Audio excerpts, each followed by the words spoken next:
மணப்பெண்ணின் பிரத்யேகமான திருமணம் விவாஹா தி சென்னை சில்க்ஸ். தாவேக தலைவர் விஜயுடன் நடிகை த்ரிஷாவை சேர்த்து வைத்து அநாகரிகமாக கீழ்த்தரமாக பேசிய பாஜக மாநில தலைவர் நயினார் நாகேந்திரனுக்கு எதிராக கண்டனம் வலுத்து வருகிறது. என்டிஏ கூட்டணியில் சேர விஜய்க்கு அழைப்பு விடுத்து தமிழிசை பேசிய ஈரம் காயும் முன்பு விஜய் மீது தனிப்பட்ட முறையில் தரக்குறைவான விமர்சனத்தை முன்வைத்து வாங்கி கட்டிக்கொள்ளும் நிலைக்கு நயினார் நாகேந்திரன் ஆளாகியுள்ளார். பாவம், அவர் அனுபவமே இல்லாதவர். த்ரிஷாவிட்ட இருந்து முதல்ல வெளியே வந்தால் தான் முதல்ல எல்லாமே நடக்க முடியும். கொஞ்சம் கூட வரைமுறையே இல்லாமல் மற்றொரு கட்சி தலைவரை பார்த்து தனிப்பட்ட முறையில் பேசியதை அவ்வளவு எளிதில் கடந்து செல்ல முடியாதுதான்.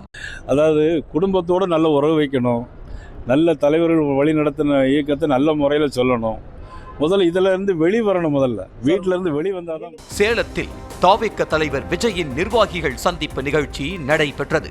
இதுகுறித்து சென்னை விமான நிலையத்தில் செய்தியாளர்களை சந்தித்த பாஜக மாநில தலைவர் நயினார் நாகேந்திரனிடம் கேள்வி எழுப்பப்பட்டது. அதற்கு விஜய்க்கு எதுவுமே தெரியாது என ஆரம்பித்த நயினார், முதலில் விஜய் வீட்டை விட்டு வெளியே வர வேண்டும், த்ரிஷாவிடமிருந்து வெளியே வர வேண்டும் என கீழ்த்தரமாக பேசினார். பாவம், அவர் அனுபவமே இல்லாதவர். முதல்ல வீட்டில இருந்து வெளியே வரணும். த்ரிஷாவிட்ட இருந்து முதல்ல வெளியே வந்தால் தான் முதல்ல எல்லாமே நடக்க முடியும். இவர் சேலம் சந்திப்பில் திமுகவை தான் அதிகளவில் விஜய் தாக்கி பேசினார். மக்களே, டெலீட் செய்தவர்களை பற்றி எதற்காக பேசிக் கொண்டிருக்க வேண்டும் என பாஜகவை ஒரே ஒரு இடத்தில் மட்டுமே விமர்சித்தார்.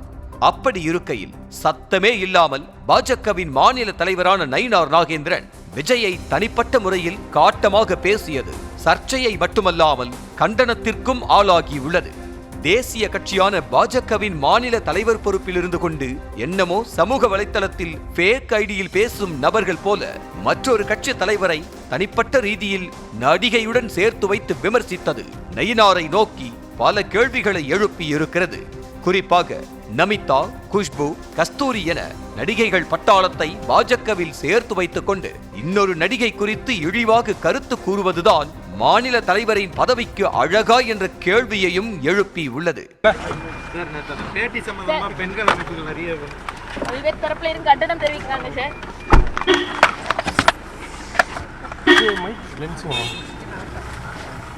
இது ஒரு பக்கம் இருக்க, என்டிஏ கூட்டணியில் விஜய் சேர வேண்டும் என 2 நாட்களுக்கு முன்புதான் தமிழிசை சவுந்தரராஜன் அழைப்பு விடுத்தார்.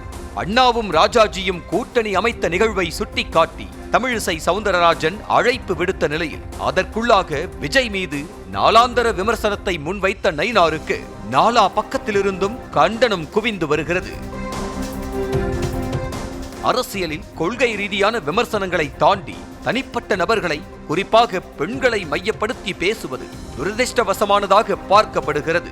திமுக அரசியல் எதிரி, பாஜக கொள்கை எதிரி என அறிவித்து அரசியலுக்கு வந்திருக்கும் விஜய் மீது பெரும்பாலும் அவர் சார்ந்த திரைத்துறையை வைத்தே விமர்சனம் முன்வைக்கப்பட்டு வருகிறது. நயினாரின் விமர்சனத்திற்கு திமுகவினர் ஒட்டுமொத்தமாக பொங்கி எழுந்து கண்டனம் தெரிவித்தாலும் திமுகவில் இருக்கும் சில மேடை பேச்சாளர்களே இதே தொனியில்தான் விஜயை விமர்சித்திருக்கிறார்கள். குறிப்பாக திரைத்துறையை சேர்ந்தவர்கள் என்றால் இழிவான பார்வையிலேயே நடத்தும் போக்கின் தொடர்ச்சிதான் இத்தகைய விமர்சனங்களும் எழுந்து வருவதாக பார்க்கப்படுகிறது. விஜய் மீது அரசியல் ரீதியாக விமர்சனம் வைக்காமல் பொதுவெளியில் இயங்கும் பெண்ணை சேர்த்து வைத்து பேசியிருப்பது நயினார் நாகேந்திரனின் முதிர்ச்சியின்மையை காட்டுவதாக விமர்சிக்கப்படுகிறது. அதிமுகவில் இருந்து வந்து பாஜகவில் ஐக்கியமான நயினார் நாகேந்திரன் சில நாட்களுக்கு முன்பு கூட கரூர் விவகாரம் குறித்து சர்ச்சையாக பேசினார். தடாலடியாக பேசுவதாக நினைத்துக் கொண்டு வாய்க்கு வந்ததை உளறி தள்ளுவது நயினார் நாகேந்திரனுக்குத்தான் சிக்கலை உருவாக்கும் என்பதை அவர் உணர்ந்து கொண்டால் நல்லது. மணப்பெண்ணின் பிரத்யேகமான திருமணம் விவாஹா தி சென்னை சில்க்ஸ்.